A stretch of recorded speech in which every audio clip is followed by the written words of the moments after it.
Hey everyone, it's Rachel, and Linda. and we are Truth Trust. and Transformation. So today we're just checking in with our whole Joe Dispensa journey. We're in between, we were in between two eclipses, and the final one is tonight. And I can say, like, my energy has been like crazy, and not necessarily in a good way. I've been kind of all over the place and just feeling all the things. My body's definitely purging some trauma. How am I, last week we did some stuff. I don't even remember where it was. I know it was in this room. And I felt fine. And then the next day I started feeling weird, and all week I felt weird, and I even barfed on Thursday. No, Wednesday. It was just the very weird week. Mm-hmm. Like I was more physically funky, and then my mind tend to go with the physical sometimes. But yeah, as far as my meditations, that's going well. Mm-hmm. I think mine is too. I've been kind of doing a few different things, still doing like Joe's stuff, but incorporating some of Brian Scott's stuff. And I sent you some of the stuff, and he has a lot of, he just doesn't have meditations, he also has like activations, and he also like teaches a lot, so he always has a lot of really good information. And like I said, his voice is like, did you listen to him? Yeah, this is the other thing that's interesting, is that usually when I lay on a massage bed every day, I listen to podcasts, or I listen to Joe, or I listen to whatever. And so many times, even today, I started listening to something, and then I was like, I just want silence. I just want silence. And my body has been getting more and more still. Like, one of the things I wanted to tell you and share with whoever watches is that even if my meditations are a little squirrely, it's like those are just the clouds up here, but underneath them is this deep well of just silence and quiet and connection. And I sit out in my backyard at night sometimes and listen to the wind chimes or whatever, and animals are getting like ridiculously close to me. And even during the day, there was a squirrel that was only like 2 or 3 feet away from me, and he kept trying to smell me, and he looked really confused. Like, he's like, I don't know what you are. And I'm like, I don't know, but you're really close to me. And like little baby bunnies going right by my feet as if I'm not there. I've had that with dogs, and usually like when I go to a client's houses that I typically go to, of course, like, me and their dogs are buddies. But like, I went to a new client's house yesterday, and they had 3 dogs, and they kept saying like, because they have 2 little Yorkies, and usually those are like skittish dogs, and then usually they don't, and they don't really like new people.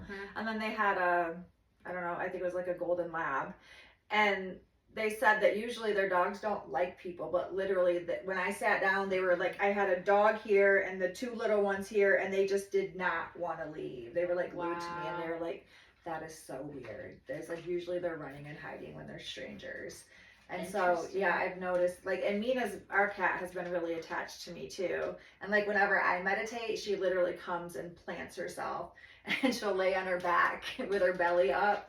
And so whenever I'm done meditating and I wake up, or, I open my eyes, she's always on her back, and she's looking like this at me. And she's like, what are you doing? That's what she's looking like. And I was like, I wonder if she's doing that the whole time.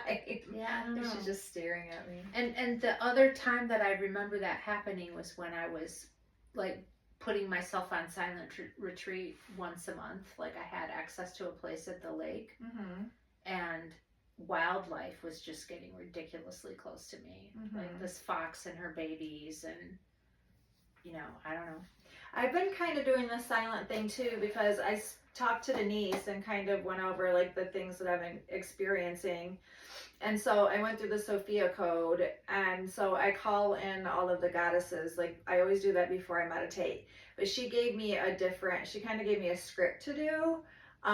Like, when I'm calling in the goddesses, calling them in directionally. And so I did that, and then I closed my eyes and sat there in silence for like 15 minutes. And then I didn't have a timer or anything, but I just did it until I felt like okay. And so when I took my blindfold off and went to look at my phone, I saw like, so the room was kind of hazy, the light was on, the room was kind of hazy, and when I looked at my phone, I saw all these, they almost looked like, the North Star, like in a Christmas movie. You know how it has like, and it's kind of like illuminated. Yeah. So I saw a bunch of that when I was staring at the phone and then around the phone, and I was like blinking, like what the hell, like I can't see, like I couldn't see, like I just saw. And when I told Denise about it, she was like, yeah, she was like, you're seeing is awakening, and like that's part of like the geometric like shapes and symbols that people see. Oh, okay. And I was like, okay. So every time it seems like something new happens, it only happens that one time. So I'm trying to let go of expectations because I think that's part of it. And she said part of it is I need to learn patience because I am an Aries through and through, and I am impatient. And I feel like I'm being patient right now. And she was like, no, you're not being patient. not. And she was like, you think it should happen like in a month? And she was like, just relax, like it's happening. That's so funny because I've been like observing you and how you're taking in this stuff and how you're going for it and whatever, and I feel like I'm so different, but I'm a Taurus. And you're right in front of me, right? An Aries. Okay. And I'm not that much older than you. No. But I feel like I just, the more I meditate, the more I'm like, my expectations, if I had any left, and my ambitions are just kind of, I just want to have an unhurried day. I want to be of service. I want to give love and receive love. And the rest of it is just nonsense. Like, yeah. And quiet. We've had there's construction in my neighborhood right now, like major construction. And all day long, beep beep, and two of them at once. And it's just like the weekends are like this bliss of no construction noise and not that many sirens. There were already some today. And I'm trying to gird my loins for when it's going to be on my street in front of my house, and it takes them a while to do the process that they're doing, and it's just kind of fascinating being an observer of my own reactions to things, and to observe my own, what I'm starting to long for and all of that. And I just feel so much more mellow and quiet, and I don't know, needing alone time because I'm teaching a lot again and all of that stuff. And I think I've always treasured my alone time, but it seems like every passing day I treasure it more. I mean, that's a good thing to be able to sit. I know when I was younger, I would always feel like I wouldn't want to be alone, but now, yeah, I'm okay. I can go out to dinner by myself. I could go to a movie by myself. I can just go walk or just go lay out by the pool by myself. I don't need that company and that interaction. When I have it, it's great. Like I love to be around my family and friends, but like I need that solitude now. So it's like, especially with the meditation, like I have the routine, like when we get home from the gym, I cook and then put food up and then I'm going to meditate. Like take a Epsom salt bath and then I meditate. And like that's just my routine now. And I don't know, I just feel like really at peace, and I just feel like excited, and I'm just like anticipating but still not expecting, if that makes sense. Yeah. So yeah, it's definitely been crazy. I can feel like this crazy energy.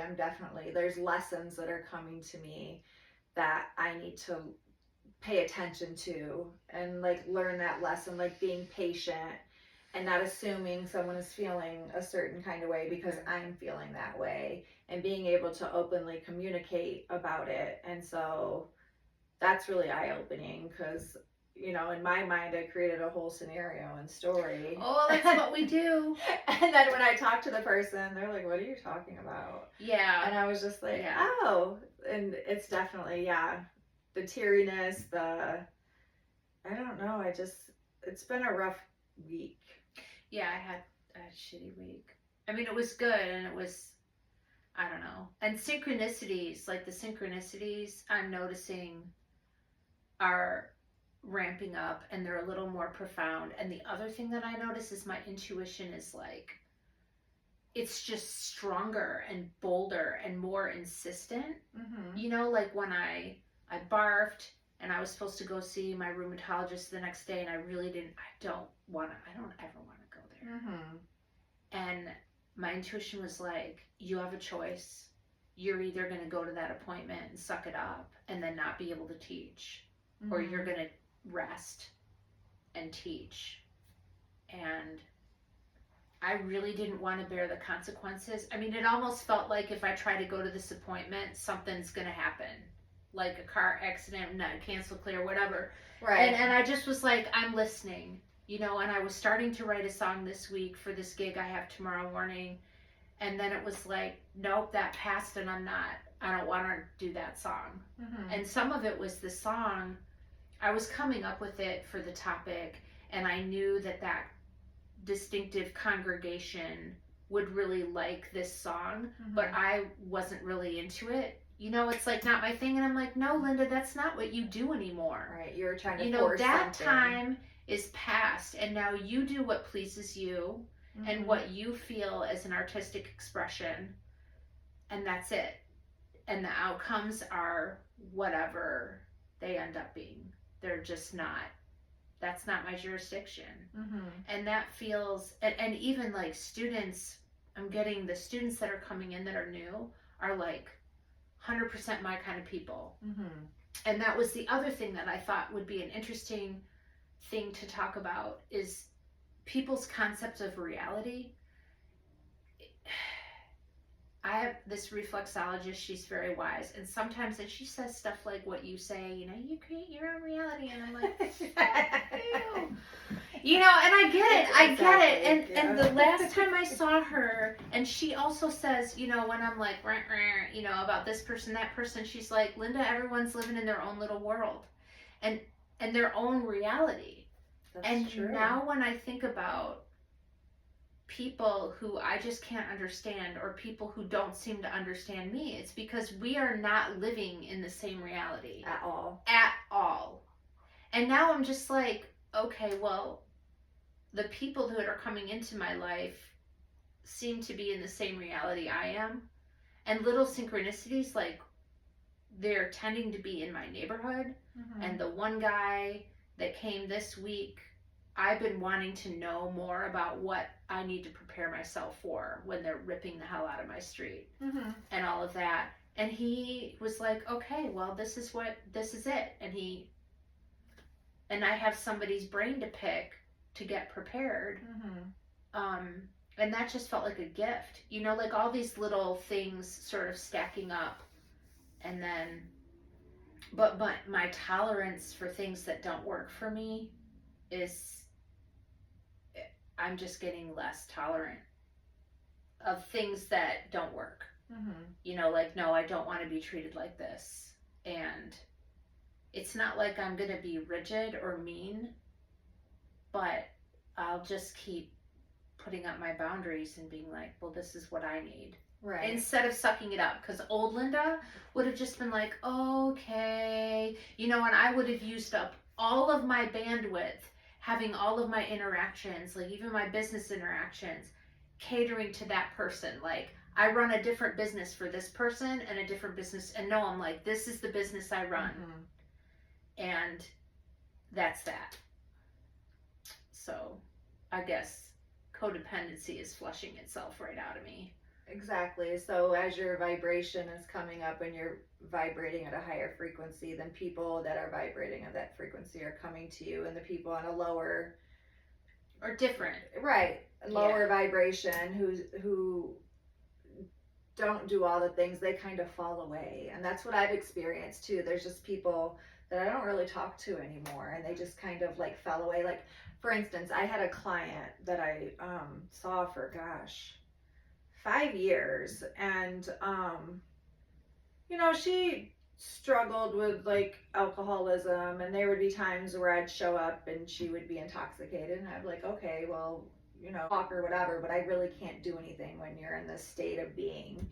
And so when she was like that, she would just turn into a really different person, and not a nice person, and very jealous. And me and her husband, mind you, these people are like 75, okay, like my mom's age.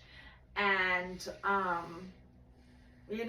one night she sent me a text message and was like, what did she say to me? She was like, are you coming this way tomorrow? And I was like, yeah, around this time.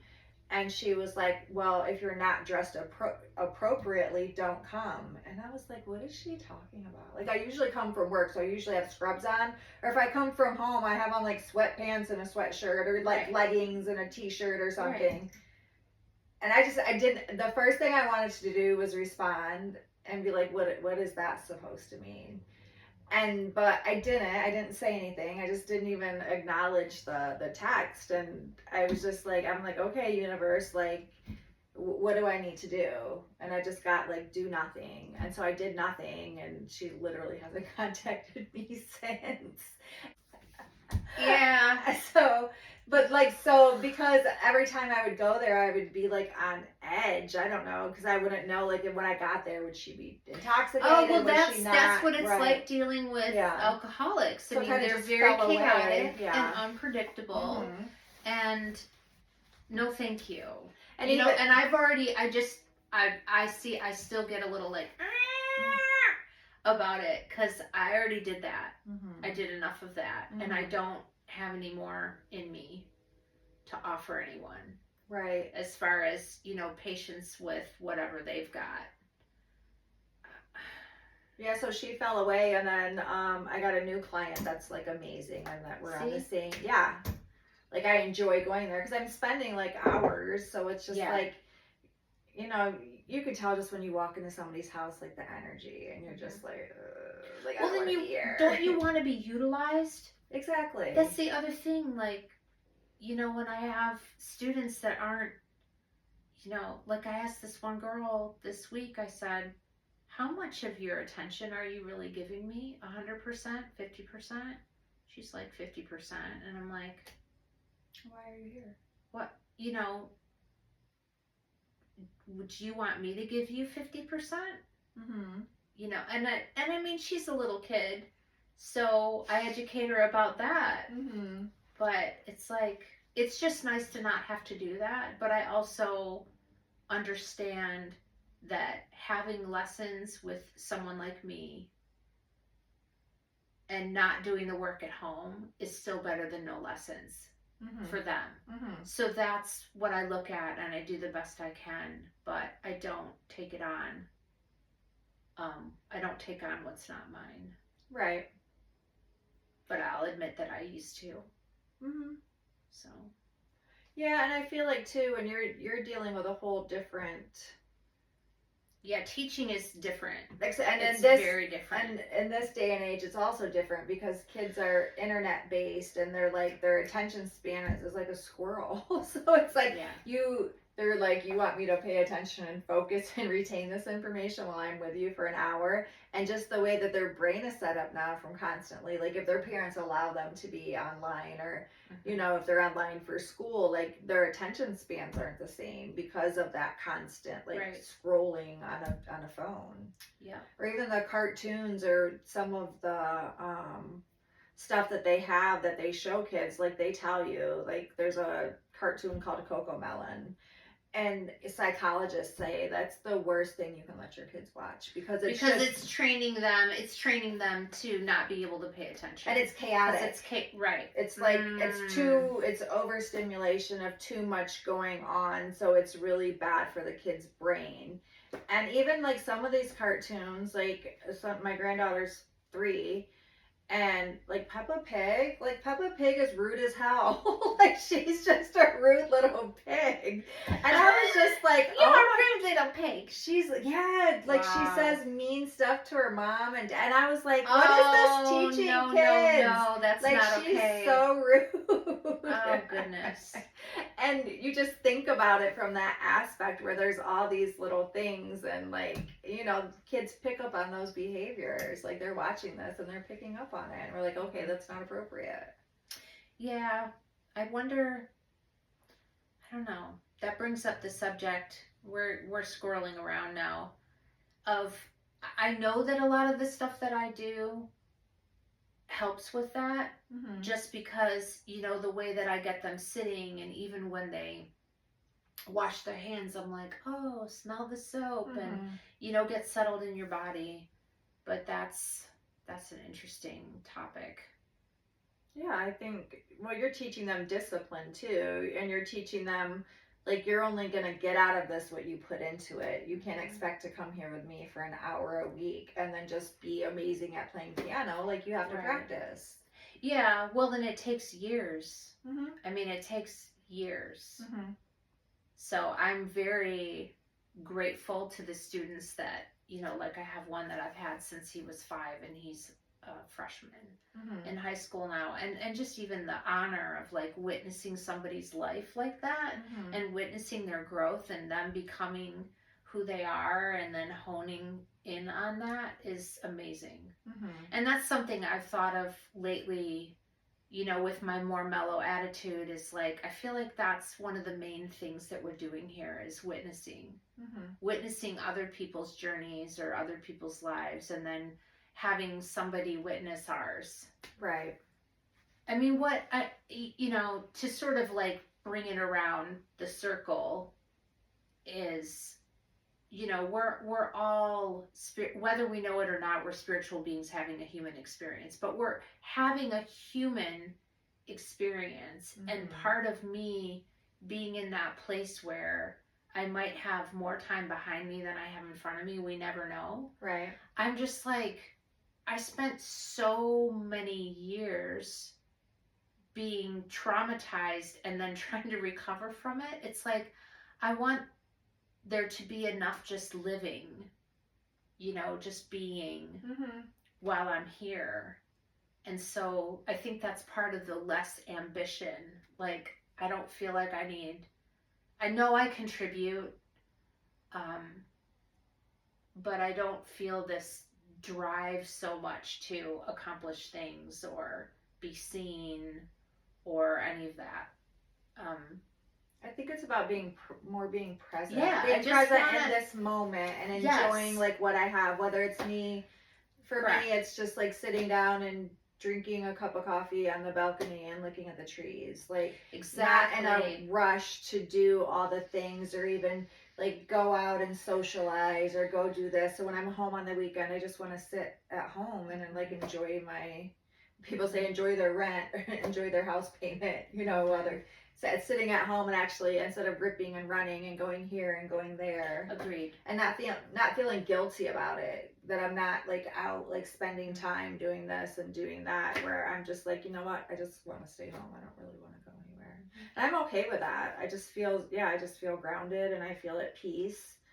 And I just feel like I'm in a really good place, like mentally and emotionally. I mean, besides this week where it's been kind of chaotic, but I know that's for a purpose. I know that I'm purging old habits, I'm purging old identities, and it's part of the process, you know. You gotta get rid of the old. And and I'm noticing things like last week I did this major cooking event on Sunday and I was rushed and I didn't enjoy it and the food didn't turn out as good. And I'm just like, oh, we're not doing this anymore. You know, less is more, and I know you have a lot to do. And today I teetered on that because I've, you know, that gig will take up my whole morning. But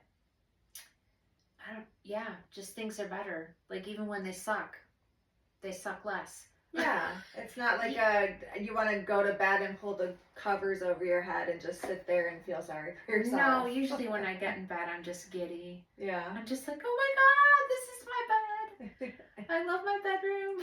Yeah. Yeah. That's good. Yeah, I love to be in my bed too. Resting. Old ladies. Yeah. not I old. mean, I like my space. I just like to enjoy the small comforts of home. I guess that is part of being older. We're not running around trying to go here and go there and go to the club and do all the things. I like dancing. Yeah. But all that stuff's like really late. You know, one thing I wanted to say, and then we should probably wrap this up, about the morning person thing is that our DNA, which, you know, yeah, we could change. There's an episode on the Huberman Lab podcast where they talk about how there's like 3 different genotypes of people. I've read that book. And, you know, like I've always kind of been a morning, like that's when I have the energy, and I always struggled when I stayed up too late at night, like when I was in college. And my friend Jonathan is just like, he's a night owl. I mean, I text him in the morning, and then he texts me like right before I get up in the morning. Like, because I'm getting up at 5:36 and he's just going to bed. Right. And that's what works for him. Yeah, there's a book. It's called The Power of Now, and it's like and it may not be the same. Totally. No, maybe that's not the right book. It's not him. Maybe I'm gonna have to look at it at home. But it talks about there's a dolphin, a bear, a wolf, and there's one other one, and you kind of take a quiz and you see where you are, and then it tells you, okay, like, so me and all my kids were bears. Like, we don't like to get up in the morning. We're slow starters. We're most productive in the afternoon. So it tells you like when's the best time for you to work out, when's the best time for you to get like concentrated work done. So it's kind of the same concept. But I can say, since I've been meditating, like I'm up at 6:45 without an alarm clock, and that's early for me. Yeah, because usually I'm like snooze, and I'm not doing that at all. I'm just I'm awake, I'm up, like I get up. Good. And that's usually not me. I'm usually snooze, and then looking like, oh my god, I got a half hour to get ready. Like, but no, I've been getting up at like 6:45 every morning without any effort, not feeling tired. That's good. All right, well, we'll keep checking in on this meditation stuff. Is there anything else you want to? No, not. We'll see after like the eclipses tonight. So I'm going to do an eclipse ceremony and then see what comes up. All right. We thank you for joining us. All right. Please comment, like, and subscribe, and we'll see you on the next one.